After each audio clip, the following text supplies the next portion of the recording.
Friends, have you ever heard that America, the land of freedom and democracy, once had something that almost looked like a kingdom? It sounds impossible, right? But history is full of strange corners, and one of those corners hides a story that time itself nearly forgot. The forgotten kingdom of America. In the 1800s, America was young and restless. The nation was changing faster than ever before. Cities were rising from the ground. Railroads were stretching across the continent like iron veins, and people from all over the world were arriving in search of a new life. It was an age of incredible ambition, and sometimes a little bit of madness. People dreamed big. Some became pioneers, others became legends, and a few declared themselves kings. Among these extraordinary dreamers was a man named Joshua Norton. He wasn't born into royalty. Far from it, he came to San Francisco from South Africa as a sharp and promising businessman. But when his fortune collapsed in a disastrous rice speculation, something inside him changed forever. Then, on September 17, 1859, he walked into the offices of the San Francisco Bulletin and handed them a proclamation. He declared himself Norton I, Emperor of the United States. Imagine that. A man with no army, no palace, and absolutely no political power, yet possessing the sheer audacity to call himself an emperor. At first, the people of San Francisco laughed. Of course, they did. Newspapers mocked him, calling him the Emperor of the Cobblestones. He was a local curiosity, a punchline. But then, something truly magical began to happen. The city started to fall in love with him. Slowly but surely, they embraced his royal persona. They began to call him His Imperial Majesty, Emperor Norton I. The joke became a term of endearment. Restaurants started giving him free meals, proudly displaying signs that read by appointment to His Imperial Majesty. Theaters reserved the best seats for him. Local police officers would even salute him as he passed by on his daily inspections of the city. He had no real power, but he commanded respect. His royal decrees, often written on scraps of paper, were published in the local newspapers as if they were actual laws.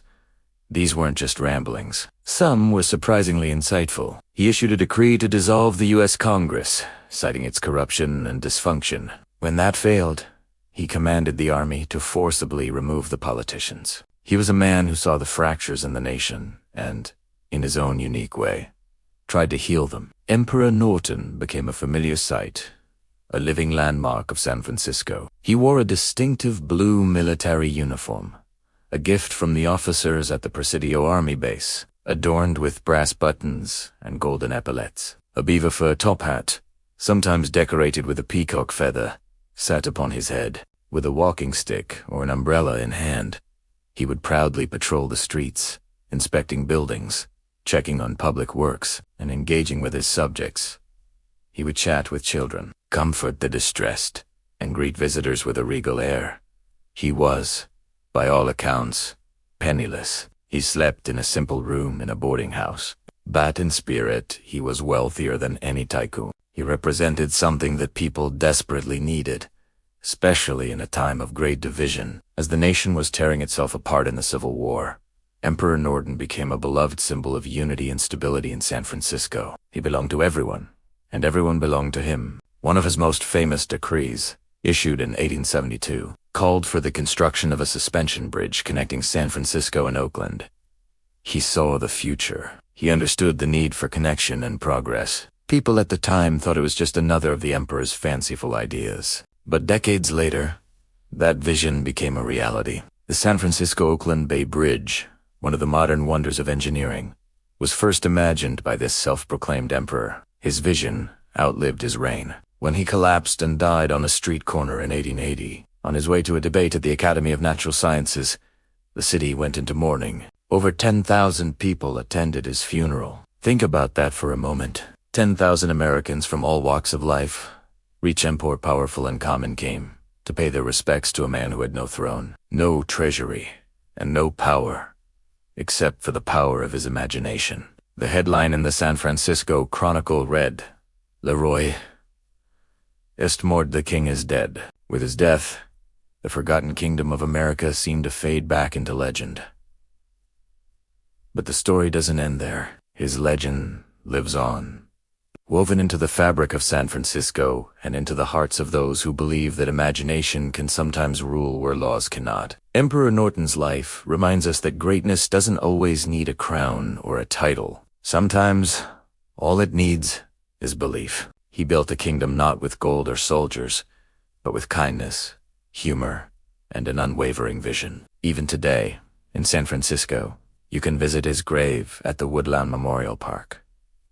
People still leave coins, flowers, and little notes addressed to His Majesty. And on his simple tombstone, it says, Norton I, Emperor of the United States and Protector of Mexico. He was a man who turned his personal tragedy into a public triumph, his madness into a form of collective meaning, and his imagination into a piece of American history. And maybe that's the real power of stories like this one. They teach us that behind every flag, every nation, and every leader, there's often a dreamer who dared to believe in something greater. Emperor Norton's America wasn't real on any map, but it was alive and vibrant in the hearts of his people. And in a way, that's the only kind of kingdom that truly matters. This is Time Storytelling, where we bring history's most fascinating chapters to life. If you enjoyed this journey through time, please subscribe and click the bell icon for more untold stories and hidden truths from the past.